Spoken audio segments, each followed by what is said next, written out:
Alors, bonjour à tous, bon vendredi, j'espère que vous allez bien, je suis content d'être avec vous, il fait beau aujourd'hui et je rends grâce à Dieu pour nos vies qui sont cachées en Jésus et parce qu'il possède toutes les solutions pour toutes nos situations, quoi qu'on puisse vivre dans nos maisons aujourd'hui, dans la vie de tous les jours, que je sois assis dans ma voiture ou assis dans mon salon, sur mon divan, Jésus est là.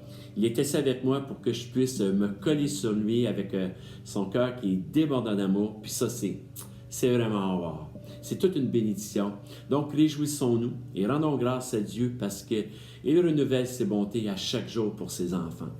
Et c'est ce que l'apôtre Paul, justement, nous exhorte à rendre grâce. Il nous exhorte de rendre continuellement grâce à Dieu dans Éphésiens, chapitre 5, verset 20.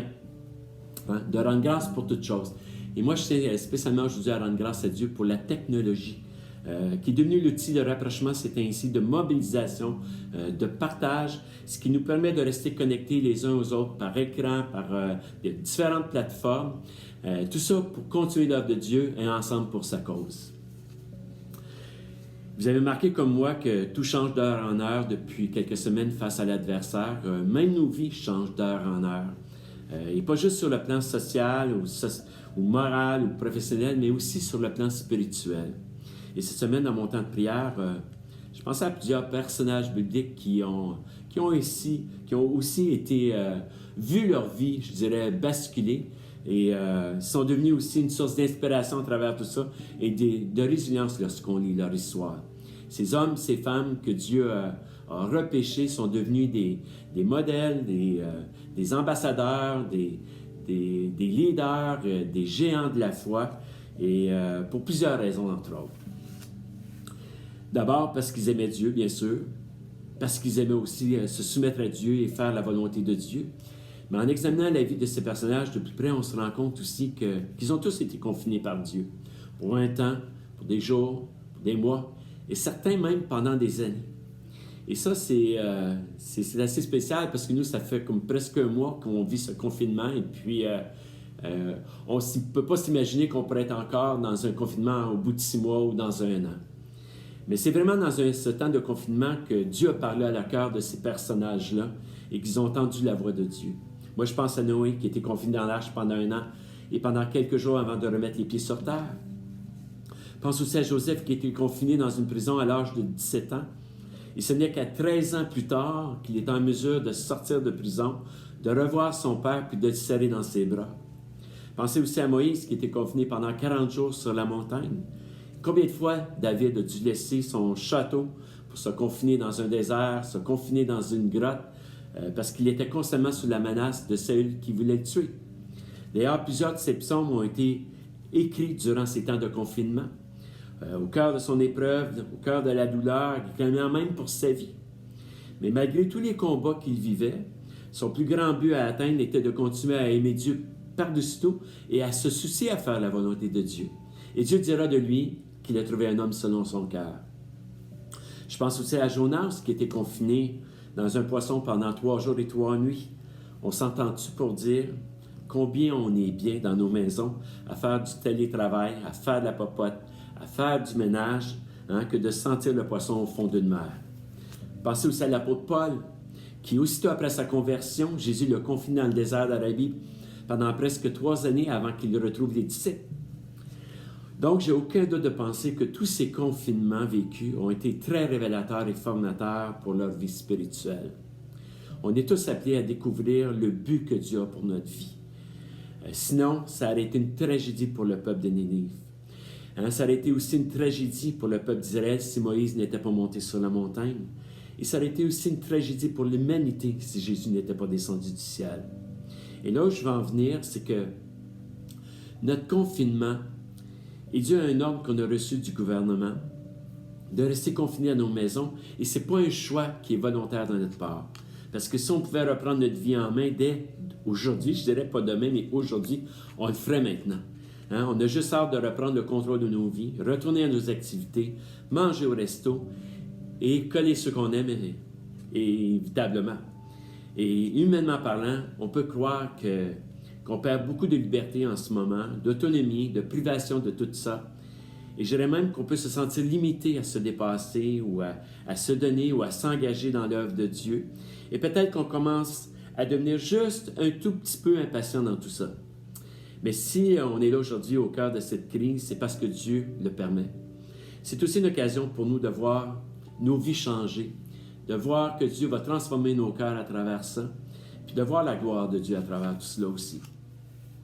Donc, s'il y a quelqu'un qui comprend mieux que quiconque ce qui veut dire vivre confiné, vivre limité, c'est bien Jésus. Hein? C'est lui notre modèle à suivre. Jésus, lui, a décidé et même choisi de vivre volontairement son confinement, en devenant semblable aux hommes. C'est ce que l'apôtre Paul nous dit dans Philippiens 2, versets 6 et 7.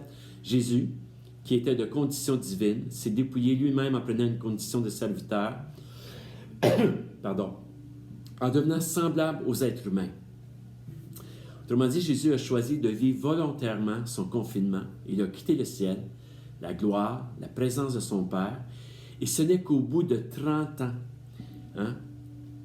qu'il est sorti de son confinement en étant Jésus, homme, et dans sa réalité humaine, il n'y avait aucune place pour reposer sa tête. Il s'est limité à l'extrême de tous ses privilèges qu'il avait. Mais le jour où son Père l'a mis sur la scène, je dirais, il est devenu puissant, il est devenu fort, victorieux et vainqueur. Donc, si Jésus ne s'était pas confiné pour nous, qui aurait connu son amour? Qui aurait la vie éternelle? Qui aurait été délivré de ses chaînes? Qui aurait été pardonné de ses péchés? Hein? Et le point que je vais en venir maintenant est celui-ci. Mon confinement, je le vois comment? Hein? Comme un empêchement, quelque chose que je perds, quelque chose qui me restreint, privé de ma liberté, ou si je vois ça comme un privilège que Dieu m'accorde.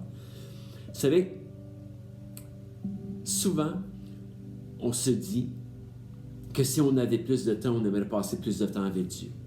Que si on avait plus de temps dans notre journée, on voudrait connaître davantage la volonté de Dieu. Et cette faim, cette soif, je sais qu'elle est présente dans nos cœurs dans tous les jours, mais bien souvent, nos agendas sont remplis. Il y a une activité qui n'était pas prévue qui arrive. Il y a plein de circonstances autour de nous qui fait que bien souvent, ça nous détourne du chemin où on voudrait prendre ou que l'ennemi, justement, vient nous voler notre temps avec Dieu. Et là, je me dis aujourd'hui, wow, Seigneur, tu connais notre cœur, tu connais nos désirs, puis c'est pas nous qui avons mis un confinement en place, mais c'est toi qui viens le mettre pour nous, encore pour qu'on puisse se rapprocher de toi. Et moi, je vois vraiment ça comme une bénédiction. Et je peux juste me souvenir dans des moments où je me suis confiné dans la présence de Dieu, et des temps où je suis parti à la montagne avec ma tante pour y coucher 2-3 jours, ou dans un chalet, peu importe. C'est vrai que ça n'a pas été toujours le moment où j'étais dans ma tente que j'ai vu de grandes choses ou que j'ai ressenti de grandes choses ou que mes yeux se sont ouverts. Mais je dirais que bien souvent aussi, en descendant de la montagne, il s'est passé quelque chose. C'est souvent en revenant dans le monde où j'ai vu que ma vision des choses était différente, ou en revenant dans ma maison où il y avait un débordement de joie. Mais je me dis, tous ces temps qu'on met à part pour Dieu ne sont que bénéfiques pour nous. Et Dieu veut élargir notre cœur à travers tout ça. Et Dieu veut qu'on s'approche de lui, qu'on s'attende à lui. Et moi, je crois que ce temps qu'on vit présentement, on ne peut pas s'imaginer ce qui s'en vient pour la suite des choses. Mais moi, j'ai cet espoir dans le cœur, cette espérance dans le cœur, et je m'attends de voir à ce qu'on verra de grandes choses dans notre Église, dans la vie de nos familles, dans cette ville, que cela va avoir permis que des cœurs se rapprochent pour Dieu, mais combien nous, notre témoignage va changer à travers tout cela. Donc, je vous souhaite une bonne fin de confinement, jusqu'à quand, je ne sais pas, mais en même temps, je sais que Jésus est là, et n'oubliez jamais qu'il est assis avec nous, qu'on peut se coller sur lui, et il est là pour réchauffer nos cœurs, et il fait chaud quand on se tient dans sa présence, et puis je vous souhaite un super de beau vendredi. Salut tout le monde!